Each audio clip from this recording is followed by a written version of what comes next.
नमस्कार, मी अभिनेता इम्रान तांबोळी. तर आम्ही आत्ता बारामतीच्या तारा ऑफिसला सिनेमा बघण्यासाठी आलो.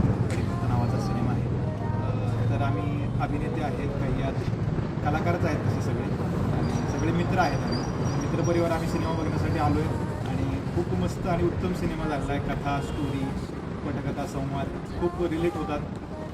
प्रत्येकाच्या कधी ना कधी आयुष्यात येणाऱ्या, आता आमचं लग्न झालं नाही आहे, पण ज्यावेळेस आमचं लग्न होईल त्यावेळेस काही ना काहीतरी थोड्याफार गोष्टी तरी यातल्या अनुभवण्यात येतीलच आणि कनेक्ट होतीलच. आणि तरीही आम्ही आमच्या मित्रांच्याही आयुष्यात हे बघत आलो की अशा काही गोष्टी बऱ्याचशा घडत आलेल्या आहेत आणि इथून पुढेही त्या घडत राहतील. पण त्यातून पण कसं आपण पॉझिटिव्हली या सगळ्या गोष्टींकडे बघायचं, यातून हा मला मिळणारा संदेश आहे. तर खूप छान मॅसेज या ठिकाणी सगळ्या सिनेमातून आम्हाला मिळालेला आहे. आणि सिनेमात कथा तर चांगलीच आहे, त्याचबरोबर अभिनय सगळ्यांचा खूप चांगला झालेला आहे. गार्गीते असतील, अक्षय तांगसाळे असेल किंवा भूषणदादा असेल किंवा मीराताई असेल, तर या सगळ्यांनी चांगलं काम केलेलं आहे. सगळ्यांनीच ऑल ओव्हर चांगली कामं केली आहेत. तर सिनेमाला पुढील वाटचालीसाठी शुभेच्छा. धन्यवाद. मन बाबरे पुन्हा